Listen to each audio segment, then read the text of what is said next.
Lagos Talks 91.3. News.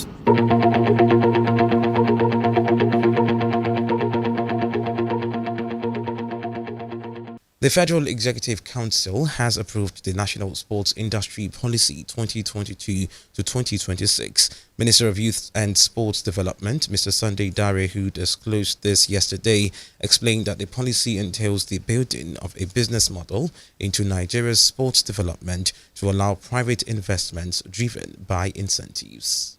And this code of governance will attract obligations like accountability, which are critical to investor confidence and also sector clarity. The approval also covers incentives for private investors in sports development. Approved were the proposed tax and fiscal incentives needed to drive sports as business. In this policy, there's something for the athletes, there's something for the government, there's something for the mass of sports-loving Nigerians. There's definitely something for our youth population because it has a fully developed sports value chain. Media and publicity spokesperson at the Office of the Vice President, Laolu Akonde, who spoke on behalf of Ministry of Works and Housing, revealed that the Council also approved a 260 billion naira variation order, increasing total sum to 506 billion naira in respect of repair works on the East-West Road project affected by the recent flooding in the Niger Delta. He added that the ministry also got approval for the award of contracts for urgent repairs and special general maintenance of some roads nationwide with a completion time of 36 months. Requesting Council approval for the revised estimated total cost of contract for the rehabilitation of Unko Inyi Akwegoze Road in Anambra State border with Enugu states. The purpose of the matter is to seek the Council's approval for the revised estimated total cost of this road, which stands in the sum of 829,888,825 naira 53 kobo in favor of Messrs. and B's Services Limited with a completion period of 6 months. Our correspondent reports that the Minister of Agriculture and Rural Development, Mohammed Abubakar, while commenting on the impact of the recent flooding on agricultural produce, assured that there would be no shortage of food in the country. We have in place an intensive plan for dry season farming. We have gotten funding from the African Development Bank. We have some money also in our own provision. They have also just donated or grant, if you will, $5 million. Also, areas of conflict, we are recruiting additional rangers. Previously, I told you, I think in another forum that we have agro rangers that provide some measure of security on farmlands. We are recruiting more to do that. Also, we are intensifying farming in areas that have no conflict to make up for those areas that we are getting little or no access. There's enough grains in the silos, in our own silos, in the CBN silos, that will cater for any eventualities. The Federal High Court of Nigeria has constituted a special task force of judges to swiftly hear and determine all pre-election cases before it. According to its Assistant Director of Information, Dr. Catherine Obi Christopher, a circular letter issued by the Chief Judge of the Court, Justice John Soho, says it became necessary to designate a team of judges following the large volume of pre-election suits that have flooded the court. Justice Soho further stated that the judges would have 4 weeks within which to dispose of the pre-election cases. The House of Representatives Committee on Foreign Affairs has resolved not to consider the 2023 budget of the Ministry of Foreign Affairs until it complies fully with the 2022 Appropriation Act. The lawmakers said the ministry has been violating Section 10 of the 2022 Appropriations Act, which empowers Nigerian missions to spend their capital expenditures without approval from the ministry. The chairman of the committee, Yakub Buba, who revealed the position at a 2023 budget defense session on Wednesday in Abuja, said that the ministry must direct all Nigerian missions to abide by Section 10 of the 2022 Appropriations Act as amended. Buba said the section may empower the missions to spend their capital expenditures without approval from the ministry, but they can only do so with the approval of the National Assembly. The Christian Association of Nigeria, CAN, has directed its state and local chapters to hold national prayers for divine intervention in the affairs of Nigeria on Friday. A statement signed on Wednesday by its chairman, Local Organizing Committee, John Praise Daniel, said that the prayers were also to implore God's help in preventing violence, manipulation, intimidation of voters, and other electoral crimes in the forthcoming elections. It said Christian politicians, especially those vying for offices, all block, zonal, state and local chairmen, and all church leaders should mobilize their members nationwide for the program. It said that the prayers in Abuja would hold at the National Christian Center on Friday by 10 a.m. The Inspector General of Police, Usman Baba, has directed the Commissioner of Police in Osun State, Olaleye Faleye, to investigate the alleged assault on Woman Inspector Olorunshogo Bamidele by her Divisional Crime Officer in Osun State. The IGP's directive comes after a viral video showed Bamidele accusing her DCO of assault and blackmail. Bamidele in the video alleged that her senior colleague named Ajayi Matthew had approached her for an affair, but she refused as she was married. But he did not accept her rejection as he blackmailed and assaulted her instead. In a statement, the false PRO, Lumiwa Dejobi, said the report of the investigation from Osun State Command is awaited before necessary actions are taken. The National Emergency Management Agency, NEMA, says that about 1,200 artisans who specialize in assorted fabric making have been rendered jobless by the inferno that engulfed the Tejo market on Tuesday.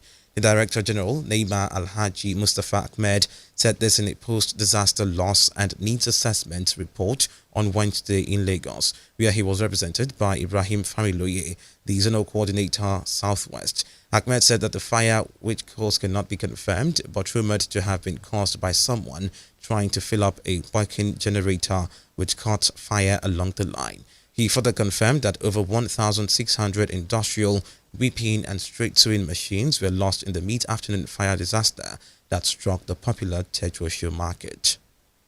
Governor Babajide Sanwo-Olu of Lagos yesterday led members of the All Progressives Congress APC, including the party's vice presidential candidate Kashim Shettima and Kano State Governor Umar Ganduje, to a rally at Alabarago in Iba area of the state. Governor Sanwo-Olu, who thanked residents of the area for maintaining peace in their daily activities, assured them of the quick completion of some projects in the area. I'm happy that we're all living in peace and unity in Lagos. As you can see, your road will be completed very soon. The one that goes to Okokomaiko, that bridge is the final one. By the end of the year, we'll finish it. Your hospital is there, General Hospital. By that junction, Iba Junction, behind it we're doing another housing estate for you. We'll clean up all the Olojo Drive, okay, so that you will live in peace. Shettima, on his part, said it is payback time for the party's presidential candidate Asiwaju Bola Tinubu, who had supported northern presidential candidates in the past. For those of us from the north, this is payback time. In 4 electoral cycles, Asiwaju Bola Ahmed Tinubu supported northern Nigerian candidates for the presidency of Nigeria. We are people of honor. We should honor our pledge and commitment. Meanwhile, the Lagos State chapter of the All Progressives Congress yesterday held a stakeholders meeting at the party secretariat in Ikeja to seek reconciliation among aggrieved members ahead of the 2023 general elections. Presidential candidate for the party, Asiwaju Bola Tinubu, urged members to put aside all differences and work for the interest of the party. The Lagos APC chairman, Cornelius Ojelabi, appealed to all members to desist from operating outside the party's constitution. Director General of the Lagos APC Campaign Council, Ganiu Solomon, on his part, charged members to work very hard to ensure victory for the party. We are very, very lucky that the party has done that we think is the best. They've given us sellable candidates from the presidency to the lowest level. So what remains for us is to make sure that we work very well, and we promise to do the work more than as expected. You're still listening to the World News. Moving on to the foreign scene, the World Health Organization, WHO, has warned that Ebola's arrival in the Ugandan capital highlighted the high risk of further spread of the deadly virus, calling on neighboring countries to boost their preparedness. Since Uganda's health ministry first declared the outbreak on September 20, the country has registered over 150 confirmed and probable cases, including 64 deaths, according to the WHO. WHO Chief Tedros Adhanom Ghebreyesus told reporters that since the deadly disease spread to Kampala last week, 17 cases have been confirmed there. Former Israeli Prime Minister Benjamin Netanyahu is on the brink of a dramatic comeback after partial results showed he was on course to win a majority in parliament with the far-right help. With 86% of votes from the general election counted, Netanyahu's bloc is set to win 65 out of 120 seats. However, he will be dependent on the support of the ultra-nationalist religious Zionism party. Its leaders, Itamar Ben-Gvir and Bezalel Smotrich, have gained notoriety for using anti-Arab rhetoric and advocating the deportation of disloyal politicians or civilians. Moving on to business news, the chairman of the Nigeria Diaspora Commission, NIDCOM, Honorable Abike Dabiri-Erewa, has disclosed that the upcoming Nigeria Diaspora Investment Summit 2022 would target easing the path to investing and doing business in Nigeria. The NIDCOM boss, who made the disclosure to newsmen to herald the summit with the theme Optimizing Investment Opportunity for National Development yesterday in Abuja, said the summit would be focusing on selected sectors, including agribusiness technology, education, healthcare, real estate infrastructure, creative industries, amongst others. We need to talk a lot about the ease of doing business, because we know that, one of the things the diaspora talk about is how easy it is for us to invest in Nigeria. So we'll be focusing on that. There are lists of tremendous improvements, but there's still room for improvement. We'll be focusing on selected sectors, including agribusiness, technology, education, healthcare, real estate infrastructure, creative industries, sports, entertainment, energy, mining and manufacturing, and Commenting on the impact of forex shortage on diaspora remittance, Honorable Dabiri-Erewa said the Commission has invited the Central Bank of Nigeria to help resolve the issues. So CBN, we've invited them, and we hope that they will be able to answer some of these questions. Yes, they've also had some complaints directly to us about, we can't get our money, but we've intervened in some cases, and whatever problems were resolved. I'm not saying there are no more than that, but these are issues that we're taking up with the Central Bank of Nigeria. But don't forget that even just point that the remittances are not reducing. But we are saying that even beyond remittances, you can do a lot more with the diaspora. Because remittances are going to day-to-day activities. I mean, you're not going to stop sending money to your mother. You're not going to stop sending money to your... The NIDCOM boss, who said that the summit, which is the fifth in the series, is due to take place at the State House Presidential Villa in Abuja from Tuesday 15th to Thursday 16th of November 2022, also noted that NDIS 2022 will feature a special session showcasing major investment opportunities in Ondo State. So, when we talk about diaspora investments, we realize that you're not investing in Abuja, you're investing in states. So this year, we're focusing on Ondo State. So I hope that subsequently we'll have a state in focus every year. So this year, what is different is that our state in focus is Ondo State.